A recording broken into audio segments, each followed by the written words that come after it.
police dog was just supposed to visit the school for safety week, pose for photos, maybe let the kids pet him. But halfway through the assembly, he turned. He sprinted across the gym, leapt at the back wall, and tore down a giant student-painted mural. Everyone gasped. Teachers rushed over. But behind the canvas, taped flat to the drywall, was a Ziploc full of pills. Not candy, not aspirin. The kind that can ruin young lives before they even start. Before we get into the story, tell me in the comments, do you think dogs can smell danger even when adults ignore it? And if you love animal stories that feel real, hit that subscribe button. You're not going to want to miss what's coming next. The fluorescent lights buzzed overhead in Easton Middle School's main hallway as 8th grader Emma Martinez hurried toward her locker, already 5 minutes late for third period. The morning had started like any other Thursday.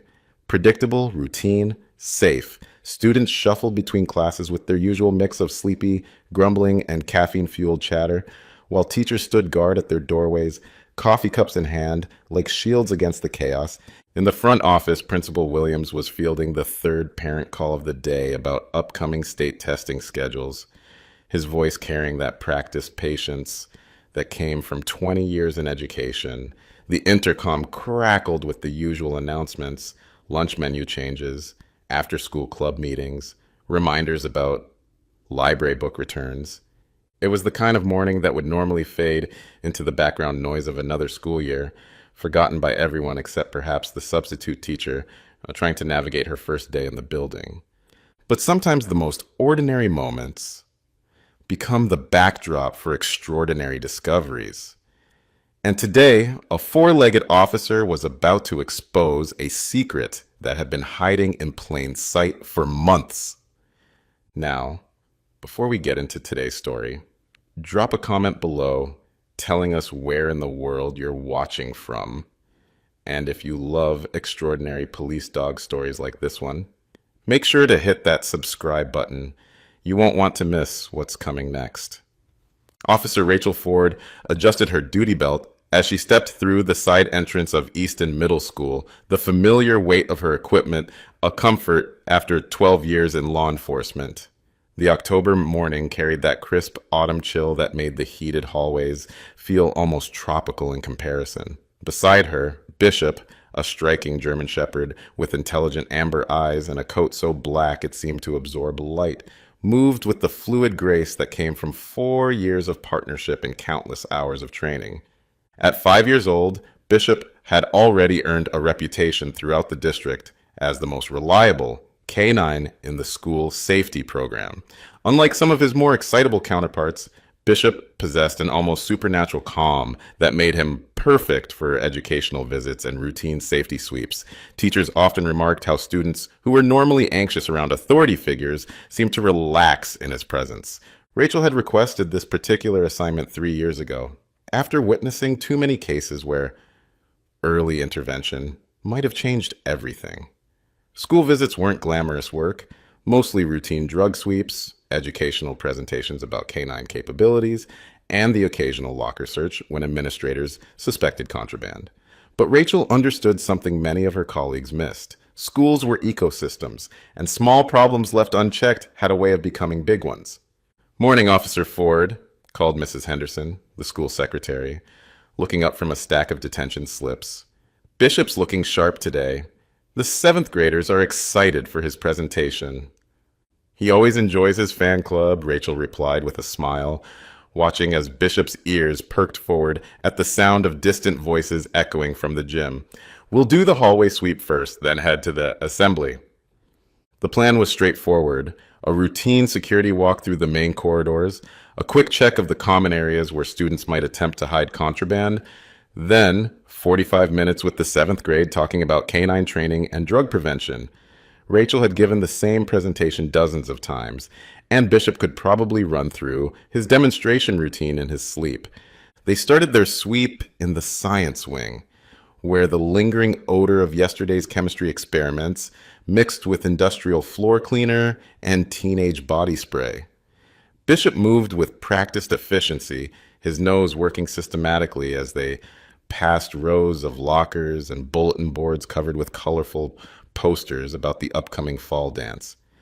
Everything was normal until they reached the art wing. The hallway here was different from the rest of the school, brighter, more vibrant, with student artwork displayed on every available wall space. A magnificent mural dominated the far end, depicting a whimsical forest scene complete with friendly woodland creatures that had been painted by last year's graduating class. The colors were still vivid, the brushwork showing genuine talent despite the artist's young age. Rachel had always admired this particular section of the school. It felt hopeful in a way that contrasted sharply with some of the grittier environments she'd worked in over the years. The art wing represented everything she wanted to protect about childhood: creativity, innocence, the belief that the world was a place where rabbits wore bow ties and foxes played musical instruments. That's when Bishop's behavior changed. The shift was subtle at first, a barely perceptible tension in his muscles, the slightest alteration in his breathing pattern. After 4 years of partnership, Rachel had learned to read these micro signals like a dialect only they shared. Bishop had detected something that didn't belong. "What is it, boy?" she murmured, allowing him to guide their direction. Bishop's attention had fixed on the forest mural with the laser focus. His ears stood at full attention, his body assuming the alert posture that Rachel had seen hundreds of times during training exercises. But this wasn't a training exercise, and Bishop's reaction was more intense than anything she'd witnessed during routine sweeps.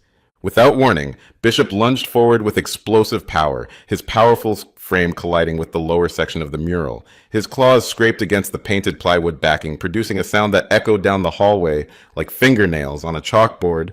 "Bishop, no!" Rachel commanded, shocked by her partner's complete break from protocol. In 4 years of working together, Bishop had never acted aggressively toward inanimate objects. He was the model of controlled professionalism, the dog that other handlers pointed to as an example of perfect training. But Bishop ignored her command entirely, something that had never happened before. Instead, he continued his assault on the mural, his claws tearing away chunks of painted wood and revealing the construction underneath. Staples scattered across the floor as the decorative facing peeled away from the wall. "What's going on out here?" Mrs. Chen, the art teacher, appeared in her doorway, paint-stained apron over her clothes and concern etched across her face. Behind her, curious students pressed forward to see what was causing the commotion. "I'm sorry," Rachel said quickly, grabbing Bishop's harness and trying to pull him back. "He's never done anything like this before. Something's got him agitated." But even as she spoke, Rachel's training kicked in. Bishop wasn't being destructive for the sake of it. He was following his nose with the single-minded determination she'd seen when he detected contraband. This wasn't aberrant behavior. This was Bishop alerting on something specific. As more of the mural's backing peeled away, Rachel caught sight of something that made her blood run cold. Behind the painted plywood, nestled in the hollow space between the wall studs, was a carefully wrapped plastic package. "Mrs. Chen, I need you to clear your students back into the classroom and close the door," Rachel said, her voice carrying the authority that came from years of law enforcement. "Now!" The art teacher's eyes widened as she spotted the package, understanding immediately dawning on her face. "Class, inside, sit at your tables and work on your sketches." Rachel crouched beside the opening Bishop had created, careful not to contaminate potential evidence. The package was vacuum sealed and professionally wrapped, with no visible markings except for a small red sticker bearing the letter V. The weight felt wrong for marijuana, and the packaging was too sophisticated for typical teenage contraband. Bishop remained on high alert, his attention now shifting to other sections of the wall. His nose worked overtime, processing scents that were invisible to Rachel, but apparently screaming danger to his highly trained senses. "Good boy," Rachel whispered, her mind racing through possibilities. "You found something, didn't you?" As she carefully extracted the package using a pair of gloves from her duty belt, Rachel's radio crackled to life. "All units, we have a reported overdose at Lincoln High School. 17-year-old female, unknown substance, requesting canine assistance for substance identification." The timing sent a chill down Rachel's spine. 2 schools, unknown substances, and now Bishop had found what appeared to be professionally packaged drugs hidden in a middle school hallway. This wasn't coincidence. This was part of something bigger. Principal Williams arrived at a near run, followed by the school resource officer and the head custodian. The administrator's face went pale when he saw the opened wall and the evidence bag in Rachel's hand. "We need to seal off this entire wing," Rachel said, her voice calm but urgent. "And I need to know who had access to this wall during construction or renovation. This isn't random. Someone with inside knowledge placed this here." She looked down at Bishop, who continued to show interest in other sections of the mural. "And I have a feeling this isn't the only one." The thought that sent ice through her veins was simple and terrifying. If someone was using a middle school as a distribution point for sophisticated drugs, they weren't targeting adults. They were targeting children. And they'd been doing it right under everyone's noses, hidden behind the cheerful facade of student artwork. Bishop's instincts had just exposed what might be the tip of a very dangerous iceberg. Rachel Ford had never intended to become a canine handler. 12 years ago, fresh out of the police academy, with dreams of becoming a detective, she'd been assigned to patrol duty in one of the city's rougher neighborhoods. The work had been challenging but rewarding, until the night everything changed. She'd been first responder to a domestic violence call that went sideways. A mother and her 8-year-old daughter, both victims of an escalating situation that ended with Rachel having to use lethal force to protect them. The shooting was ruled justified, but the psychological impact lingered long after the investigation closed. "I keep thinking about the little girl," Rachel had confided to the department counselor weeks later. "How scared she was, how she tried to protect her mother even though she was just a child." "That's why you're good at this job," the counselor had replied. "You see the human cost of what we do." But Rachel had struggled with the weight of that human cost. She'd requested a transfer to the K-9 unit 6 months later, drawn by the idea of prevention rather than intervention. Working with a dog partner offered a different kind of law enforcement, one focused on finding problems before they exploded into violence. The department had paired her with Bishop when he was barely 18 months old, a promising candidate who'd shown exceptional intelligence during basic training but had struggled with traditional patrol work. His previous handler had described him as too thoughtful, a dog who would pause to analyze situations rather than react immediately to commands. "Most K-9s are like loaded springs," Sergeant Martinez had explained during their first meeting. "Bishop's more like a chess player. He thinks 3 moves ahead." That analytical nature had initially frustrated Rachel during training. Where other dogs would alert immediately upon detecting target sense, Bishop would take time to process, to verify, to determine the exact source and nature of what he'd found. It made him slower in certification exercises, but potentially more accurate in complex real-world situations. Their breakthrough had come during a training scenario at the port, where Bishop had ignored the planted contraband and instead alerted on a shipping container that wasn't part of the exercise. Inside, investigators found a sophisticated drug manufacturing operation that had been operating undetected for months. He wasn't wrong, the training supervisor had noted. He was being thorough. That incident had taught Rachel to trust Bishop's instincts even when they contradicted expectations. Over the past 4 years, that trust had been validated repeatedly. Bishop had found evidence that other dogs missed, detected threats that technology couldn't identify, and developed an almost supernatural ability to sense when situations weren't what they appeared to be. Now, standing in the hallway of Easton Middle School with evidence of a sophisticated drug operation literally carved out of the wall by her partner's claws, Rachel felt that familiar surge of pride in Bishop's abilities mixed with dread at what they might have stumbled into. The package in her evidence bag wasn't some teenager's stash hidden in a moment of panic. This was professional, deliberate, and positioned for long-term concealment. Someone had planned this carefully, using the school's own renovation projects as cover for creating distribution points. As they waited for the crime scene unit to arrive, Rachel allowed Bishop to continue his search of the art wing. His behavior confirmed her worst fears. He showed interest in 3 more locations along the hallway, each one corresponding to sections of wall that had been recently painted or repaired. "Principal Williams," she said quietly, pulling the administrator aside, "I need you to think carefully. In the past year, what renovation work has been done in this wing? Who would have had access to the walls during construction?"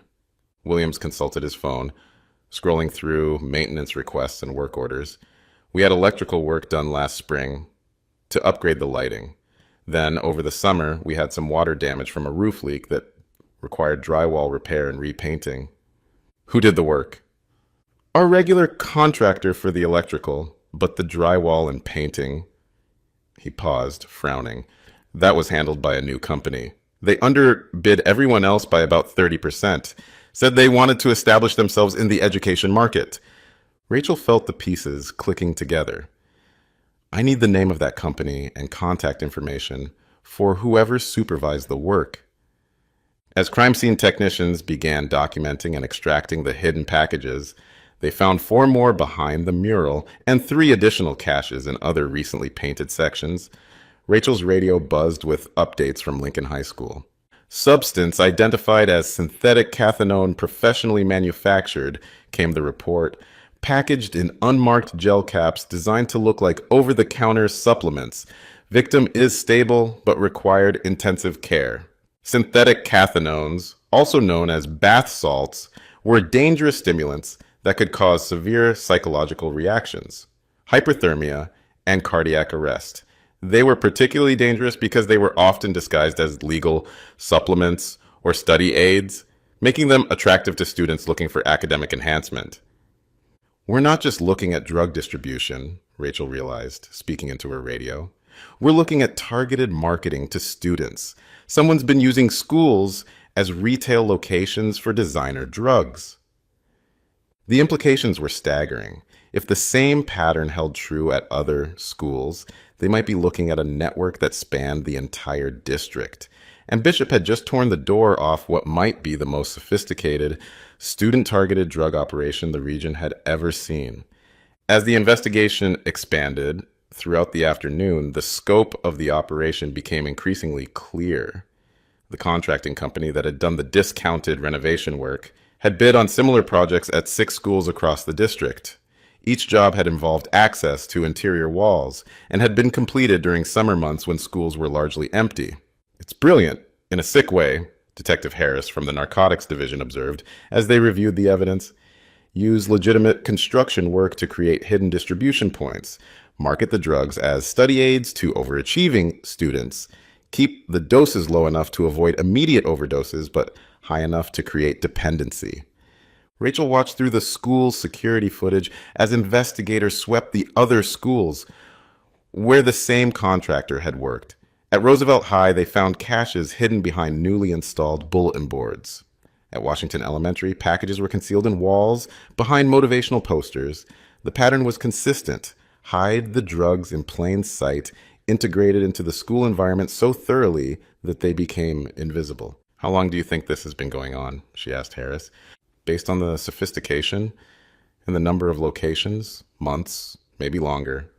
And we probably would never have found it if—" He gestured toward Bishop, who was resting in the hallway after hours of intensive searching. Rachel knelt beside her partner, running her fingers through his thick coat. "If he hadn't decided to redecorate the art wing," she finished. The breakthrough in the case came when they traced the contracting company's business license back to a shell corporation registered in Delaware. The real owner turned out to be Marcus Webb, a former pharmaceutical sales representative who'd been investigated by the DEA 3 years earlier for illegally marketing controlled substances to doctors. Webb had learned from his previous mistakes. Instead of targeting medical professionals who might recognize illegal marketing practices, he had shifted his focus to a more vulnerable population, students desperate for academic advantages in an increasingly competitive educational environment. The target demographic was specifically high-achieving students from middle and upper middle-class families, the FBI agent who joined the investigation explained. Kids who would have access to money and who were under intense pressure to perform academically. The drugs were marketed through social media accounts that masqueraded as study aid companies. Students would place orders for cognitive enhancers and focus supplements, then receive instructions to pick up their purchases from specific locations within their schools. The hidden caches eliminated the need for face-to-face dealing and made detection nearly impossible, until Bishop decided that a cheerful forest mural was hiding something that didn't belong. The arrest of Marcus Webb took place at his upscale apartment complex just after dawn on Friday morning. Rachel and Bishop were part of the tactical team that executed the search warrant, their role being to detect any additional drugs or evidence that might be hidden on the premises. Webb was awake when they arrived, sitting at his kitchen table with a cup of coffee and his laptop open. He didn't resist arrest or express surprise at their presence. In fact, he seemed almost relieved. "I wondered when someone would figure it out," he said as they placed him in handcuffs. "Honestly, thought it would be parents who caught on first, not a dog." His apartment was a study in contradictions, expensive furniture and artwork mixed with sophisticated drug manufacturing equipment. The spare bedroom had been converted into a packaging facility, complete with vacuum sealers, labeling equipment, and thousands of unmarked gel caps designed to look like legitimate supplements. "You were targeting children," Rachel said, unable to keep the disgust out of her voice.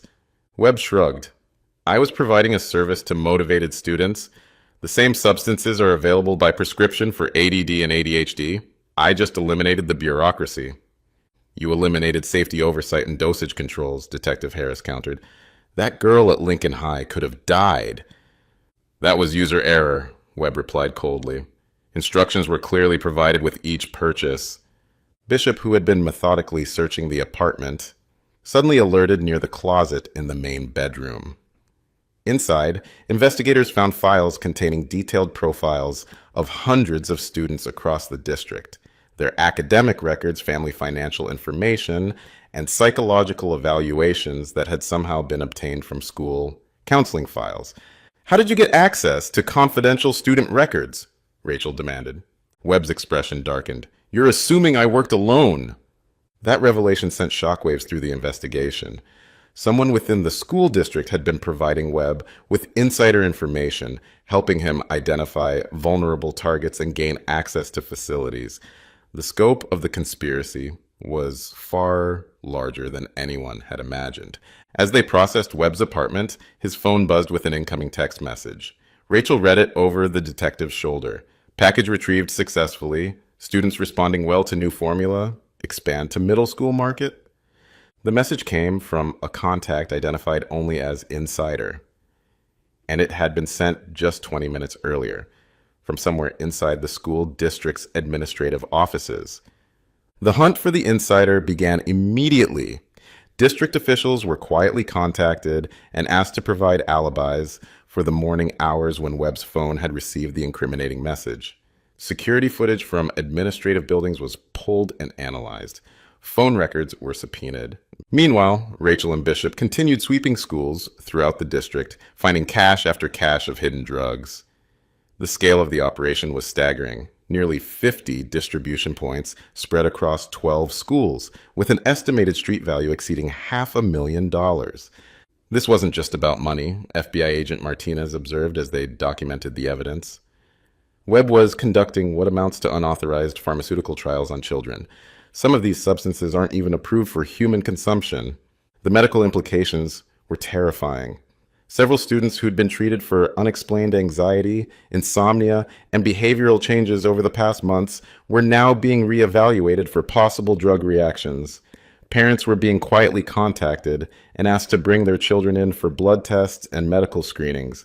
The insider was identified through old-fashioned police work combined with digital forensics. Phone tower data placed Webb's contact inside the district administration building at the time the message was sent. Cross-referencing that information with employee access logs narrowed the suspect pool to 3 people. One of them was Dr. Sandra Phillips, the district's director of student services, the person with access to all the confidential student files that Webb had been using to target his victims.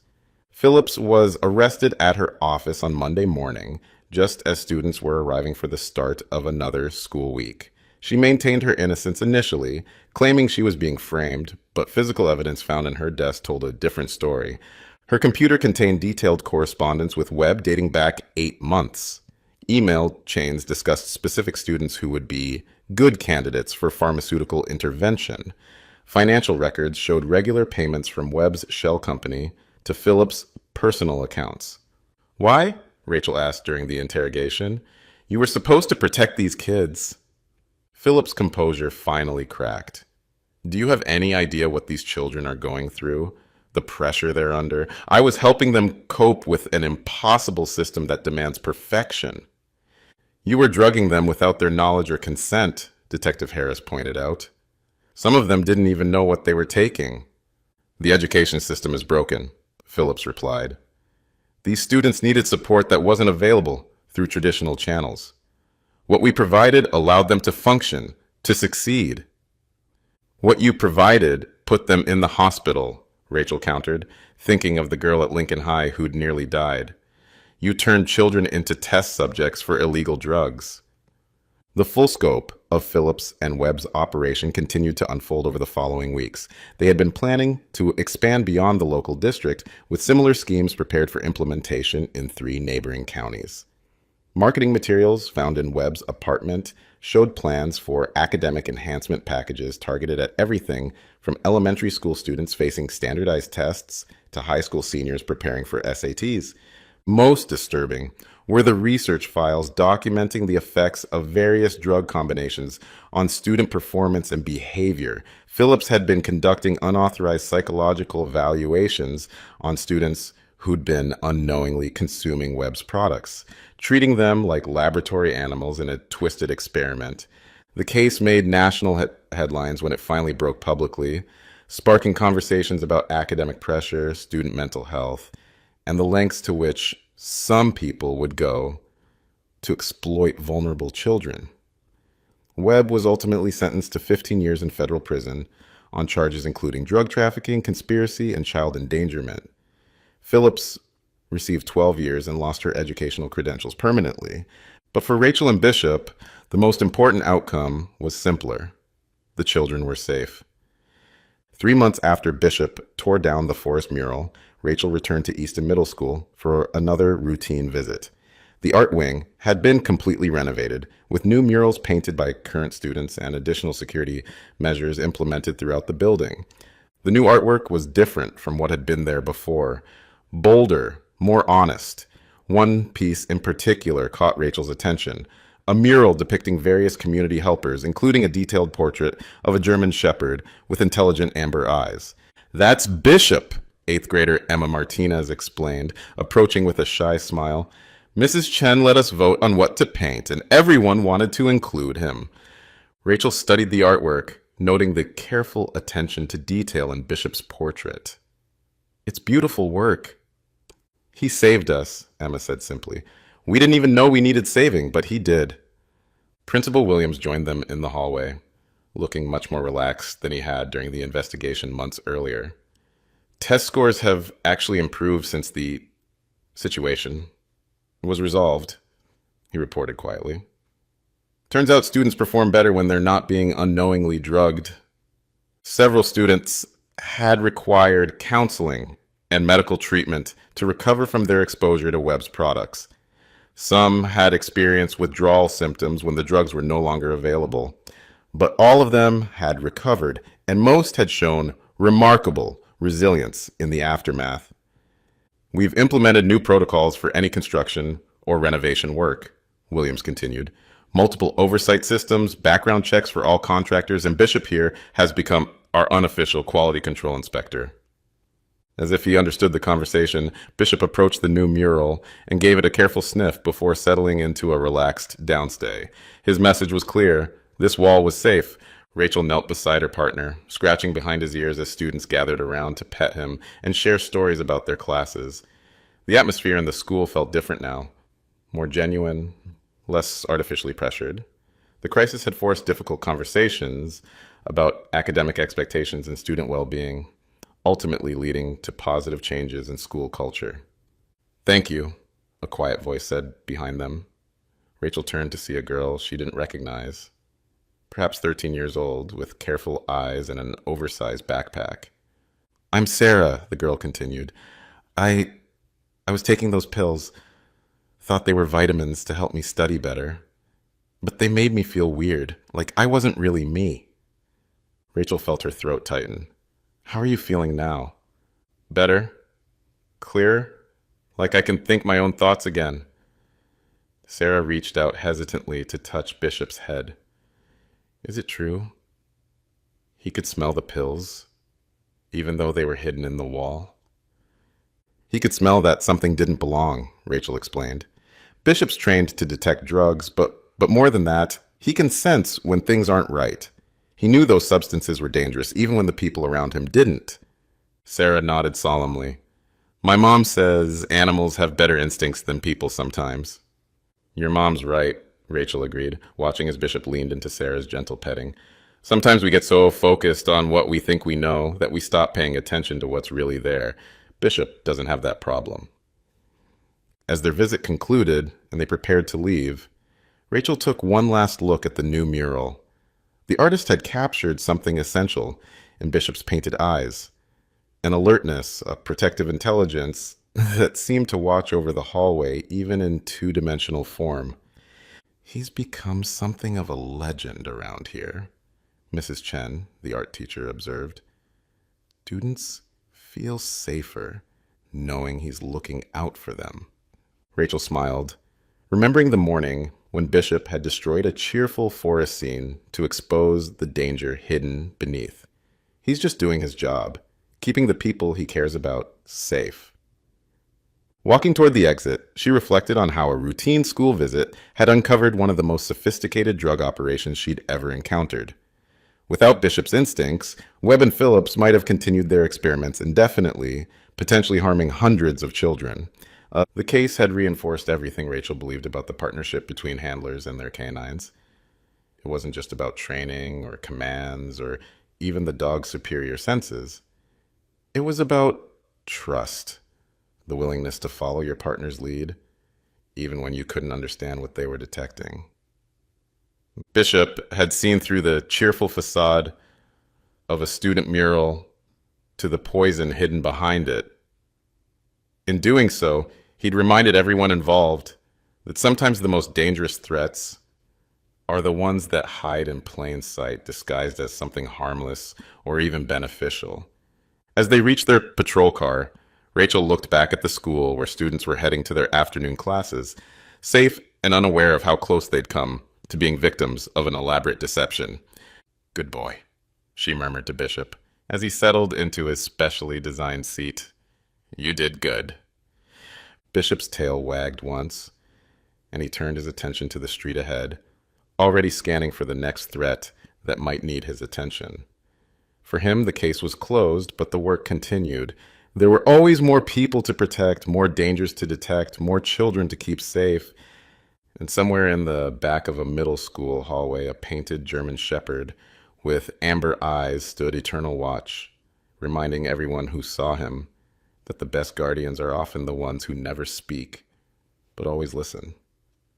Have you ever witnessed an animal sense danger before humans could detect it? The remarkable story of Bishop and Officer Ford reminds us that sometimes our four-legged partners perceive threats that remain completely invisible to us. Their extraordinary senses, combined with years of training and an unbreakable bond with their handlers, create a protective shield that we often don't even realize exists. What would you have done if you were in Officer Ford's position when Bishop began destroying school property? Would you have trusted your partner's instincts, or would you have been too embarrassed by the scene he was creating to let him continue? It takes remarkable courage to follow a dog's lead when everyone around you thinks the animal has lost control. How do you think schools can better protect students from threats that hide in plain sight? Bishop's discovery exposed not just drugs, but an entire system designed to exploit vulnerable children under the guise of academic assistance. What other dangers might be lurking behind familiar, trusted facades? If this story of canine heroism and the unbreakable bond between handler and canine moved you, don't forget to hit that subscribe button and turn on notifications so you never miss another incredible tale of four-legged heroes. Share this video with friends and family who appreciate the extraordinary abilities of working dogs and the officers who trust them with their lives. Check out our previous canine stories appearing on your screen now, including the amazing tale of a search dog who refused to give up on finding a missing child, and the bomb detection canine who saved hundreds of lives by detecting an explosive device everyone else had missed. Drop a comment below telling us about any experiences you've had with animals sensing things before humans could detect them. We read every comment and love hearing your stories. We'll see you tomorrow, same time, with another brand new video that showcases the incredible world of working dogs and their human partners. Until then, remember, sometimes the greatest heroes are the ones who never speak but always listen.